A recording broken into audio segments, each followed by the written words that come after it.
Welcome to Nitpicking Nerds, and if you're looking to spend money on Magic, we got the cards for you. It's the Commander cards most worth buying.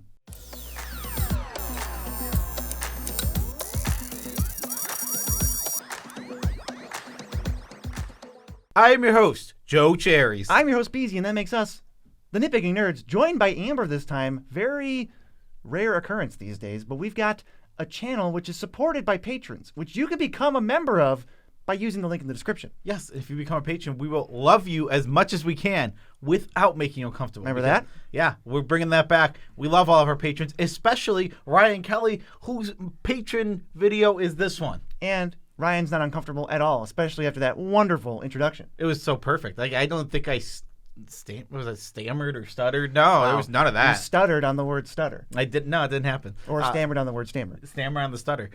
So next, we have an affiliate link in the description below where you can go and support us indirectly by buying the Magic cards in this video or any Magic card you want. You start with the TCG player link in the description. Go to the site, buy the card. You spend no extra money, but you support the Nitpicking Nerds. Yeah, use TCG player or use Dragon Shield. They got the best sleeves in the multiverse over there. Good sleeves. I added an extra over there. And if you want to support us with those EU or US links, they're also in the description. The description, basically a cornucopia of links you can use to give us money either directly or indirectly. Yes, and this channel, sponsored by Moxfield. The question is, will you be able to guess where the mid-roll ad is? And the answer is always no. Put in your guesses now. If you put them in later, it doesn't count. I'll tell you what, if Amber meows right now, you'll get it. Ooh, rough. Rough. And happy birthday to everyone whose birthday is today. What's the video? The video is Commander cards most worth buying for the month of July. I almost said episode number 9. We don't actually number them or tell you the number, but episode number 9. It's July 2022. This month, we're going to tell you the cards most worth buying. Not most worth speculating on or sinking all your life savings into. The cards that we think of most worth their value if you need to buy them for Commander. If you're looking for, the first one on this list, guess what? This is a great price to buy it at, we think. So what is the first one? The first one is Teferi, Master of Time, which we've been telling you to buy for a while, but it's at an all-time low of $6.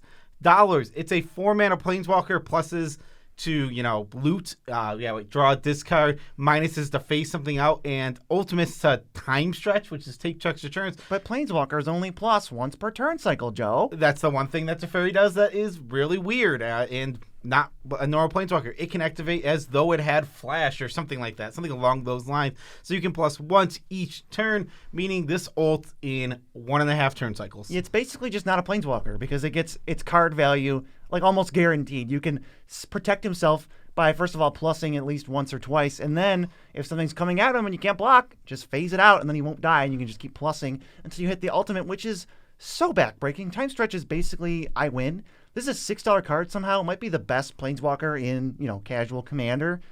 I don't see how this card just isn't all over the place. I wonder if it's a Rule 0 thing, but this doesn't seem that oppressive like Expropriate. No, I mean, Planeswalkers aren't really that oppressive, and I'm not sure why this card's not played more. Honestly, especially if you have any synergy with the plus. Drawing or discarding? Yes, draw discard. If you add in any little tiny synergy with that, suddenly this card is amazing. Like, it's already a good card. You can kind of just throw it in any blue deck. I think so. Especially if you have some board wipes. Like 3 or 4 board wipes, the higher end of board wipes. You're really happy to have this because when you follow up a board wipe with this, it's tough not to ultimate. It's gnarly. This card is extremely good, and if you have not played with it, that's all the evidence I need to go play with this card. Yeah, Teferi, Master of Time, definitely worth $6. All-time low, and if it might keep going down, but it's definitely worth $6. You want all-time low that's like a decade in the making? Fetchlands, the enemy Fetchlands, currently ranging from $12 for Marsh Flats to all the way up to the high cost. $22. $22 for Scalding Tarn, which used to be $102. Yes, these numbers are so low, and I know everyone's been saying buy these since MH2 dropped. Couple months. They're the lowest they've ever been. They just keep going down, and they stop somewhere. And when it stops going down, it doesn't stay there.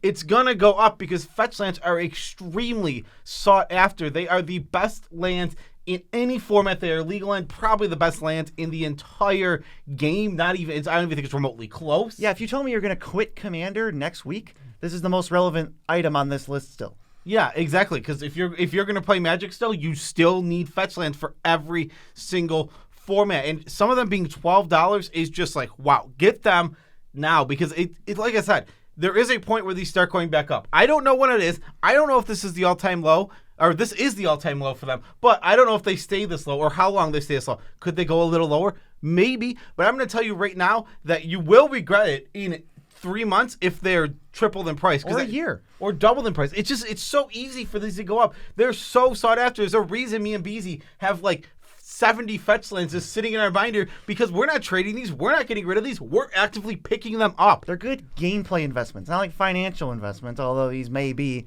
I won't say. They're definitely good gameplay investments if you see yourself building a bunch of decks in the future. And let me tell you, Breeding Pool being more than Misty Rainforest is not something that's going to continue very long.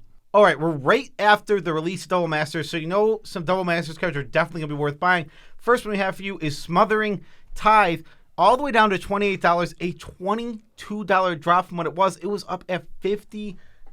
This card was getting way up there, and this is an absolute staple of Commander. I don't know how often this is going to be reprinted, and I don't know how much Double Masters is out there being open, so it's definitely a card that's probably worth picking up now. For me, I'm not super interested in sniping the extra, maybe $6 or $7 if I buy this thing like 2.5 months from now when Double Masters maybe hits the market a little good. I look at $28 and I go, is this card $28 good? Not even close. It's like $50 card good, which is why I'm super stoked to pick it up at $28. I'm not going to mess around with any shenanigans. I don't have the full information of if this card's going to spike or dip more. So let me just get a good deal now. Yeah, so basically that's a card that makes me think like this. It's like when the Great Henge, it's like $50-something, $60-something gets reprinted and it goes down to $30. I'm going to tell you to buy that card, even if it might go lower, because it's worth that much money because it's that good. Same with Smothering Tithe. You don't even need to build around this card. If you have a white deck, you can just throw it in. It's that simple. This card is that good. It's a discussion for best white card, period, in Commander. Yeah, it's top 10 for sure. Top 10 for sure. So, reminder that Smothering Tithe exists for an affordable price now. This card, also very good. One of the best in the format. In the top 100 for the whole format. It's Skull Clamp. It draws you cards when creatures die, and it's really dumb. This is $6 now. I don't think $6, when I'm talking about this card's like better than Smothering Tithe in a lot of decks, I don't think $6 is unreasonable. No, not at all. This is, like you said, this is one of the best cards in the format. This is like a top 20 of the format type of card. Like prolific, rule zeroed out because it's just kind of lame and goes everywhere. Yeah, I mean, it's just such a strong Magic card. It's one of the best card draw engines in the whole entire format. Yep. Do you have creatures in your deck? Yes. Oh, then guess what? Now you have a home for this card. The card is stupid good. There's a reason it's banned out of Modern, banned out of Legacy, was banned out of Standard. This is not a fair Magic card, terribly designed, and because of that, we get to enjoy it in our home Commander. It's just fantastic. So Skull Clamp, $6. $6. Come on, what a deal. I mean, if the card tripled in price, I'd be like, yeah, it's worth $20. That'd be 18. 18, I'd go, hey, Skull Clamp, $18, not so bad. I'd probably pick that up. I was estimating, yes. Am I allowed to round up? Is that allowed on the Nitpicking Nerds? No. Okay. This next one, I feel like this card is in so many of my decks, or so many decks I've brewed, and it's always been like, really, $12 for a Gravecrawler? Not anymore. $4.50 for a Gravecrawler? I'm in. Huge drop. Yeah, Gravecrawler is a card that, one, if you like combos and you have a decent zombie count, I'm in. I mean, this is a great combo card. It's Graveyard synergies. You just need a little bit of zombie, or your commander's a zombie. Yeah, if your commander's a zombie, that's a great reason to go for it. This is a quintessential zombie card, though. Like, if I am playing zombies, it's one of the first cards I'm going to. This is like the zombie. Yeah, exactly. It's one of, like there's probably, like, 5 or 6 zombies that are, like, the zombies you think of right away. Yeah. Gravecrawler is definitely one of them. And its combo potential just pushes it from, like, this weird one-drop that you would never play to, like, oh, this thing combos off and kills people now. But what does it combo off with? Well, it combos off with the next card here, Ferexian Alter, all the way down to $39 from about $90. It was almost $90. And it was $90 good. It was $90 good. I don't know if I would have said it's worth buying at $90, but I will say at $39 you should get this. If you have a sacrifice-themed deck, or you have a graveyard-themed deck, one of those two, this is 100% worth it. This is one of the best, if not the best deck outlets in the entire format. It's in the top 3. It's competing with those other altars, right? Dementia and Ashnod's Altar. This thing really skips a lot of steps in terms of going infinite With Gravecrawler and a zombie, you did it. You already went infinite. Now Blood Artist wins the game. This thing is not to be trifled with. If you see it on the battlefield, you should probably destroy it immediately. The colored mana really makes a lot more combos possible. Yes. And it's so good that we kind of don't play it anymore because we powered down our meta a little bit, but this was all over the place in our high power, like, let's win the game decks. The card runs away with the game. It has so many combos, and it's like you said, any combo that's a loop. Like, there's lots of loops that don't actually do anything. Common card Revlark. If you have nothing else, Common card Revlark doesn't do anything. Well, now it's infinite mana. Like, Common card Revlark in a sack outlet that says scry 1, that'll scry the best card to your top. Infinite mana, a little bit better than that. Even if you talk about, like, I can loop Elvish Visionary. It's like, well, you draw your whole deck, but can't play anything. Oh, you draw your whole deck and you have infinite mana. Oh, okay, I think you win. Yeah, you win the game like that. It's silly. The card is very, very good. Next, another card that has become an absolute staple of this format since its printing is Dorothy Voidwalker, and it's currently $750. I feel like, and I want to say, I feel like the cards from Modern Horizons that are good in Commander but not good in other formats are staying down in price. And something like Dorothy Voidwalker that is played in other formats. Don't get me wrong, it is certainly played in less than before. It was like being played really heavily. Now it's like Black Red Rock plays it. That's about it. So Dorothy Voidwalker is just this card that is a staple of Commander. Is the best. I think it is the best graveyard hate piece in the entire format, and it does 10 times more than that. It's an attacker to get through whenever you need it to, and it becomes a counterspell on the stick, a draw spell on the stick. Whatever has been cast throughout the game while this is on the battlefield, suddenly you have access to it, and now you can't be 1-for-1 because you just leave it untapped and you get all those instants when you need them. And it remembers its past lives and, I guess, lives of other ones, because anything that has a void counter, for as long as this thing is in the game, whatever time or time stamp is on this thing, it always knows, oh, I exiled this Expropriate or something, and now you got a real threat from doing nothing. It is really funny when other Voidwalkers, you can't cast your own cards with them, even if they have void counters, but you can cast any opponent. So if there's a Voidwalker the whole game exiling 2 of your opponent's stuff, then you play years later in the game, all that stuff is still remembered. It's fair game. I will say, Dorothy Voidwalker is an annoying card to keep track of what cards have void counters on them. But it's definitely dominant, and it's been around this price since the last time we talked about it. We kind of try to keep a 6-month gap in these most worth buying, but Dorothy Voidwalker is slightly down. It's up for the contention on a video again, and we're going to do it immediately. Every single time, unless this thing is like $35, I'm going to tell you to buy it. Yeah, it's tough. I mean, it's tough because at $35, this card is incredible. This, like I keep saying it, you want Graveyard Hate in your deck? What if it cost you nothing? What if it did damage to your opponents and cast spells for free and just had no downside for you? This card just cost you nothing. It's such a good Magic card. Like, find a home for it because Dorothy Voidwalker will overperform every single time, shutting off every deck I play. Tons and tons of little synergies your opponents will have are shut off. Like that combo we just talked about. Doesn't work if there is a Dorothy. You can't do Gravecrawler. You can't loop that card with Ferexian Alter because Dorothy Voidwalker stops it. Karmic Guide Revlark, don't even try. All right, and speaking of cards that you mentioned already in this video. Oh, I wasn't even looking. It is Expropriate at $24. It's 9 mana, and everyone picks one of the two. Either you get an extra turn or you get their best permanent. Well, you get to vote 2, so you get 1 extra turn. Then everyone gives you their permanent, because if they choose extra turn, they essentially lose. And then you win. Because when you time walk and take 2 of the best permanents, that card is absolutely incredible. Yeah, Time Stretch and Blatant Thievery is like not okay. Time Walk and Blatant Thievery is basically already game over too. And I could say, I think why this thing's $24, it crept up and up and up when everybody, maybe Command Zone was like, started hyping this thing, and then everyone's like, hey, this card's unbeatable. Like when I resolve it, I win the game most of the time. And then everybody just got bored with it. So I would recommend, if you haven't played with Expropriate, you're looking to power things up, and you're not bored with it, $24. Come on. That's pretty sweet. And I've said, come on, multiple times now. I mean, I like Expropriate. It's a card I really like playing, but I understand it's not fun.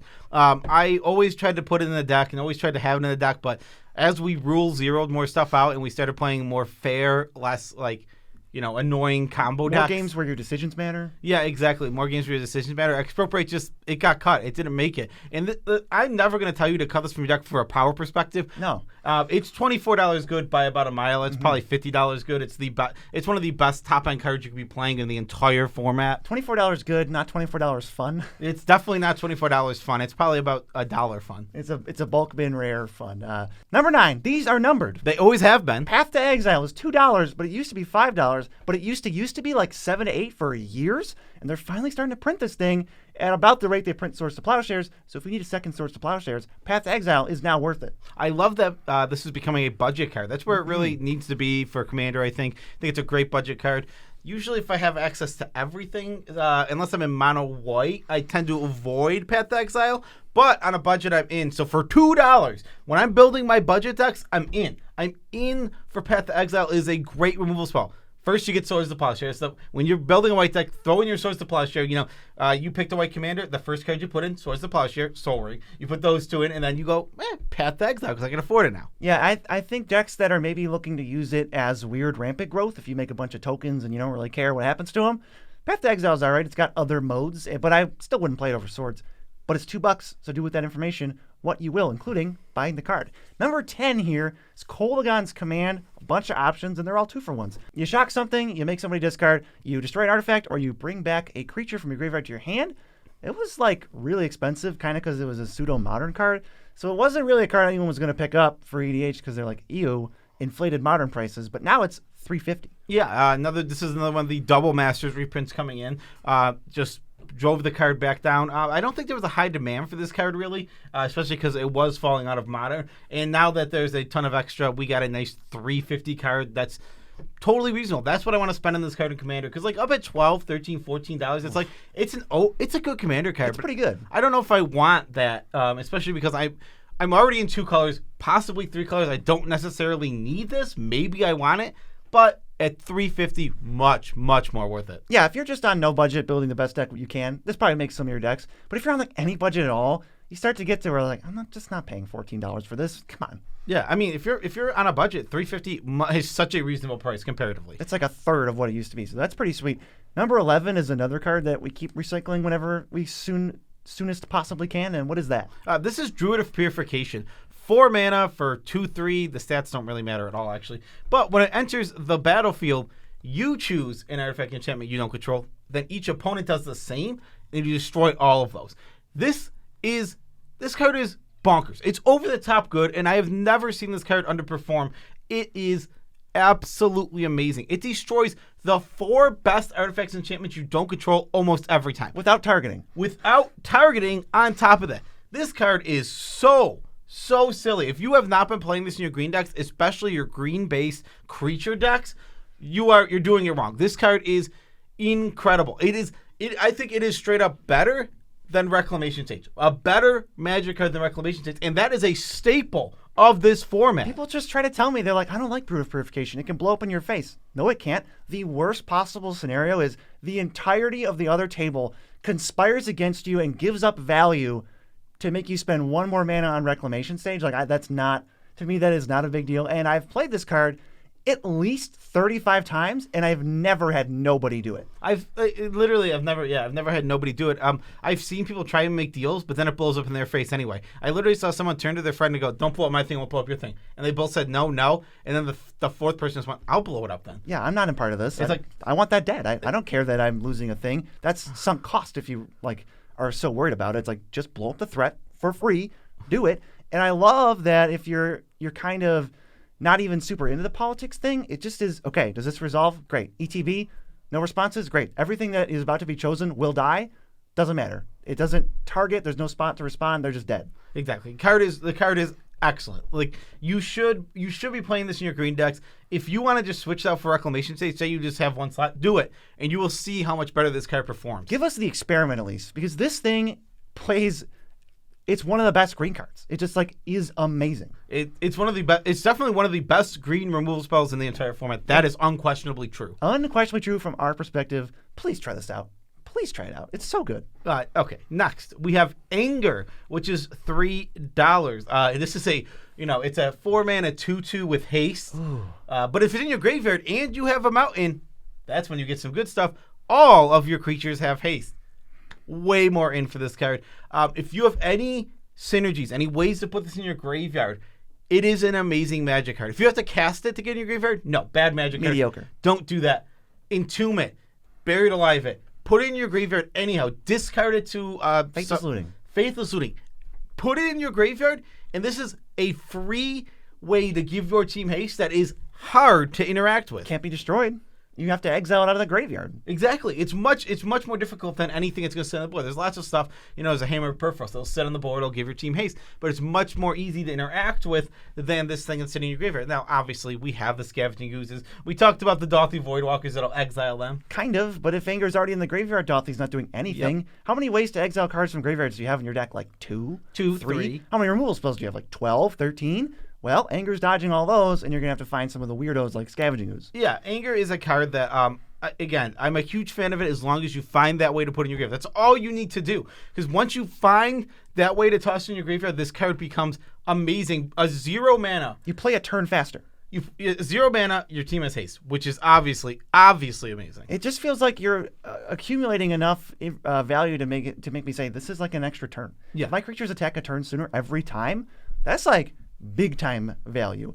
Speaking of big time value, number 13 here, the price says 0, but I don't know if because it's moxfield.com, the best deck building website that anyone's ever invented, and I've checked because I time travel to the future. Nobody beats it. So if you're not on the train right now, I don't know what to tell you because you get to tag your stuff, organize your stuff, sort your stuff, find the best price for your cards, buy your cards from there, and it's just too easy. Yeah, and on that trip to the future, we found out Moxfield takes over the world. So you better start using their website right now because if you're not in on the train, you don't want to know what happens. Magic's where it begins, not where it ends. The future is grim for those not using Moxfield right now. Future's bright for Moxfield users. It's so bright for the Moxfield users. So use Moxfield because it's amazing. Their slogan actually is, use Moxfield. This isn't a threat. This isn't a threat. This is a promise. Next, we have Concordant Crossroads, down $18, all the way to $27 currently. That's awesome. That's what we want to see. This card is very good. Now, this is a non-red card. I have to stress that because look at the card Hysteria, or Mass Hysteria, right? This is the red version of this card. Essentially the same exact thing. All creatures have haste. It's a bad card. Don't play it. I'm not telling you to play that card. But in green, all your creatures have haste. When you don't have access to red, is a great tool, especially for your elf ball decks. This card is $27 strong, and it has combo potential. That's what's really, this will push your deck, like you said, a turn sooner. All your 1-mana mana dorks in your elf deck that were going to not do anything the first turn, now they tap for mana and cast another dork. So if they drew you a card when you cast them? 0 mana draw card. You can just chain things with this. And anything that you have, there's tons of dorks that go mana positive in your elf ball type decks. Specific card. I want to be very clear. I don't think that this is not one to go buy for any green deck or even any green deck without red. I think, if you want to give one giant monster haste, you better just go with Lightning Greaves or Swiftfoot Boots. But there's the more spell slingy combo creature decks that are going to love this thing at almost half price. Maybe 2/3 price. Exactly. I agree with that completely. I think this is a niche card. So don't just, I'm not saying buy Concordant Crossroads to put in your collection because you might need it. Because honestly, if you build 50 decks, there's a chance you don't need a Concordant Crossroads. Depending on what you play. Yeah, exactly. Depending on what kind of decks you build. So if you have the deck for this and you know it's good in the deck, then this is worth buying 100% because it will perform every single time. So we got all these elf ball decks going wide. Let's punish them with a board wipe. Let's bring them back down to reality for only $4 with Vanquish the Horde, which is basically white, destroy all creatures. Yeah, Vanquish the Horde costs 1 less for each creature on the battlefield. I know you play Commander. You know how easy it is to decrease these things' cost. There's 6. There needs to be 6 creatures in play. I mean, I would say most board states of Commander have 6 creatures in play. Most. Yes. If not more than that. It's just it's so over the top. It's so easy to do. White for a board wipe. That is such a good cost. We have Blasphemous Act. We already know it's a great card. That card can't stay down in price, even though it's been reprinted into the ground. It's still $2 or $3, and they won't stop reprinting it. All it takes is them not reprinting this for a little bit, and all of a sudden this card's going to start creeping up. Blasphemous Act, I believe, got up into the 10 range before this, they got reprint crazy with it, where there's every other set is going to have a Blasphemous Act in it. But before that, it was crawling up, and I think Vanquish Horde will do the same thing. This is one of my favorite white board wipes because it costs literally 2 mana every time. This card recently has been making me think of the SpongeBob quote, where it just makes me think of, how much less did Vanquish the Horde cost? 6. And how many creatures did I destroy? 600. That's the type of value we're talking about. You destroyed 600 creatures. Next, another card with a quick reprint. Actually, really interesting that it's got reprinted so quickly because it originally came out in Forgotten Realms Precons. And now it's reprinted in the Baldur's Gate Precons. And I didn't even know. And it's Grim Heirling Currently at $3, whenever a creature you control deals damage to a player, one or more, you get 2 treasures. Meaning, if you spread one creature to everybody, you get 6 treasures. And if that wasn't good enough, you can weaponize those treasures now to remove creatures if you want to. But you I was asking for more text. Yeah, this card is very, very strong. It honestly, it overperforms every single time. 2 treasures per hit is just a lot. Like it seems like it's like, oh man, it's tough to sneak through. Well, that's the key. That's where you play this card when your deck has all those sneaky flyers, just sneaky unblockable creatures. Maybe you're going so wide you can afford to throw extra creatures at people. Maybe you just have Dorothy Voidwalkers in your deck. It doesn't matter. This card, I feel like I've started to kind of think of it as like the Black Selvala, which is so frustrating. It is so mana positive every time, and you have to kill it, or you're just going to be groaning 2 seconds from now. Yeah, it just stays on the battlefield and accrues value, and I don't think this card draws a quick target like a lot of other cards. Like it hasn't caught up yet. It maybe not. Like Selvala that you mentioned, that card draws a target immediately because it needs to die right away. Grim Heirling, I think, can't stay on the battlefield. It'll get the value, but I think it gets ignored a lot. Like I think that's something people don't respect this card. It's a great Magic card. Honestly, you should try this in some of your creature decks. I'm a huge fan. Yes, we got an empty FC on here. Hasn't been one in a while because we keep hyping them up. But Belgian Recovery still hovering around $4, and it's still one of the best MDFCs. And this one isn't even as controversial as the other ones because everybody agrees that this card is great. So get it into your decks. Yeah, Belgium Recovery is so good. It's like you said, it's one of the best. Regrowth costs 2 mana. That's the expected cost for Regrowth. I will gladly tack on 1 mana to have a tapped land on the other side. Yes, please. Never dead. It's such a good Magic card. And like Belgium Recovery, I love it. I love playing a turn 1 tapped and passing because it's a lot of your turn 1s, especially in slower decks, are tap lands or do nothing. Having a tap land then, perfect. And then later in the game, it's your best spell that you've played from the whole game. I'm in. I'm in for it. This card just adds a little bit of like late game inevitability of like you stop my big thing once, but now I've got Eternal Witness lurking in my deck and Belgian Recovery somewhere here too. So you're going to have to deal with it again. Of the non-mythic MDFCs, this might be the best. It's up there. Mm-hmm. I have it up there with Hagrimulling and another one on this list as like some of the very best ones that I love putting in my decks. All right, back on the repeat train, because I'm going to keep telling you to buy this card because its counterpart is $30 and never goes down.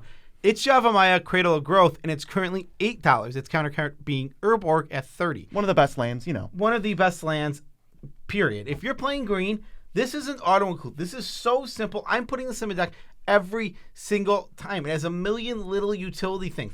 If I have Forest Walk in my deck, well, that's just really good. Great. If I have if perfectly fixes me on green for the rest of the entire game. I didn't have to do anything. I didn't have to jump through any hoops. I played this land. Now when I fetch for the rest of the game, all right, I'm in a Jund deck. I'll get my my black red lands because now they're actually trioms. It deals less damage to you because it turns all of your ancient tombs and mana confluences and your Fetchlands into just forests. You don't have to take damage. It's fine. You gain like 5 life when this thing's in play.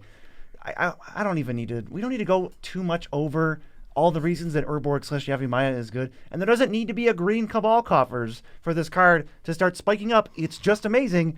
I think we need to get it on the ground floor here because it doesn't get much lower than $8 for what is like top 15 lands in the format. Yeah, I think really important to say here is that people do say that. And yes, Urborg might be a better card.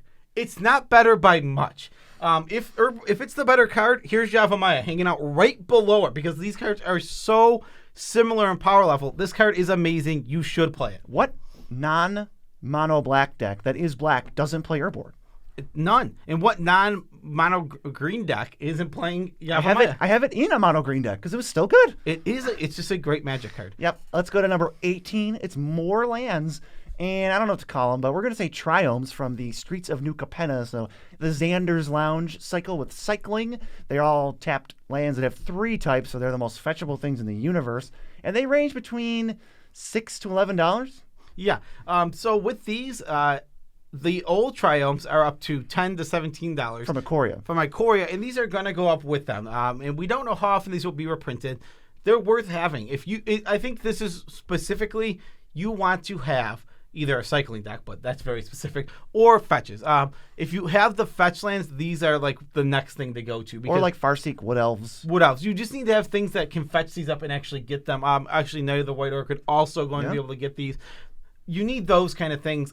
They're not good by themselves. If you're not fetching these up and you're playing them tapped every time, they're meh. Yeah, the cycling is really meh. But if you have ways to fetch them up and put them on the battlefield, that's when I want them. I think they're really, really good. And they only stand to keep going up just like the trioms did. And the trioms are only going to keep crawling up. So if you want to get those trioms are actually probably worth buying too. Yeah, a lot of these cards, I don't see an issue with them reprinting. It seems very possible. But to me, like the MDFCs, there's all specific locations on Zendikar, and they're all two-sided cards, so they're never going to be in a Commander Precon. It's like, I don't know when those are going to get reprinted. These are Xander's Lounge from Streets of New Capenna, like Ketria Triome from Ikoria. When are those getting reprinted? I have no idea. When is a 3-color Precon happening? I don't know. It's such a good point. It's tough to know when those are going to be reprinted. And just like this one, Valakut's Awakening, the spot on Zendikar. The MDFC. $5.50. This was the other one I was alluding to that might be the best non-mythic. It's certainly up there. In contention. Yes, this is 3 mana instant, and obviously it's a land on the back, but on the front side, you can put any number of cards from your hand on the bottom and draw that many plus 1. So it's like a pseudo Tormenting Voice for X, where X is however many bad cards you have. But you also can't be blown out like you can with a Tormenting Voice because they can't counter it. It's not putting them on the bottom is part of resolving the spell. So. And you can play it for nothing and just cycle it for 3. It cycles. This card is very good. It's becoming one that I'm playing more and more, and I'm always happy with it. It performs super well. I love just being able to filter a huge hand. Like, if I have 7 cards, I'm not happy. Or I just need an answer. Say, my hand's good, but there's a, Golta, and I'm already at 12 commander damage with no blockers. Well, guess what? I need to find an answer quick. And you can find Vanquish the Horde with it. You can find Grim Heirling when you have 12 treasures out. It's the possibilities are endless. Path to Exile, more efficient answer to it that you can also find. It makes opening hands so keepable. It makes me not so worried about having redundant stuff I don't need in my hand. You're like, I have 2 board wipes. Well, one of them's about to get cycled away. This thing, I was frustrated in the beginning trying to test it. I'm like, this is like $4. I don't want to play this. But now it's $5 and I'm not even worried about it because I've played it enough and it's great. Because we tested it, we know it's good. All right, last but certainly not least by any stretch of the imagination. Maybe best. It might be the best. It's Bolas' Citadel, currently $3.50, and that's for the old border one that they were giving out as F&M promos. These look great, they are great, and they're just going to be perfect at $3.50. This is like a budget card. It's a bomb. Bolas Citadel is a budget card. This is a card advantage engine. This card wins games. Combo piece? It's a combo piece. It wins games. I mean, Bolas Citadel is always, it's a groaner, right? It's one of those cards that when you see it, you're like, oh. The turn is not over. Not Bolas Citadel. Like, yeah, they go, on turn 4, when they go 6 mana and they go, they're casting 1 spell. Okay, that's fine. Bolas Citadel, flip 3 spells off the top and you just or they're like they flip 2 spells and they play a land and you're like, oh cool, but it's a fetch land. You're like, oh no. Yeah, so I get another look. It's even longer. If they ever have a top, the game's essentially over. I'm done. And top says 1 mana draw card. But in one the life. slowest, most miserable way possible. Yeah, 1 life draw card, just like boop boop, like literally. Okay. It's just like, this card's amazing. I don't think it might be going up anytime soon. It really can't go down, though, and it's still one of the best black cards like ever. So I'm stoked to pick this up for $3.50. I'm stoked to get the foil old art F&M version. And for us, I don't even know if for anybody they're really giving those out anymore. I don't know if they are giving them out anymore. We have I think close to, if not 100. We have so many of that Bolas Citadel. Because we're gonna out of the 5 promos, I'm like, this is the best one. We just kept going to F&M and picking them up. We're not trying to spike Bolas Citadel. I don't care if it never goes up. It's the most playable in Commander, and it's the best card in Commander out of all 5 of those promos. Not close. Oh, people are going to be like, you have 100 of them, and you're telling us to buy them. It's like, ooh, you want it to go up. I don't care. If you all buy it and it never goes up, it'll be a success because now you're playing great Commander cards. I have a stack of them on my desk that I planned on giving away at Command Fest. That was my idea with them. We should go, because we're going to Belleville, Illinois for Lotus Con this coming weekend. We'll give them away there. And watch this random video BZ put up. Peace out, Tribe Scouts.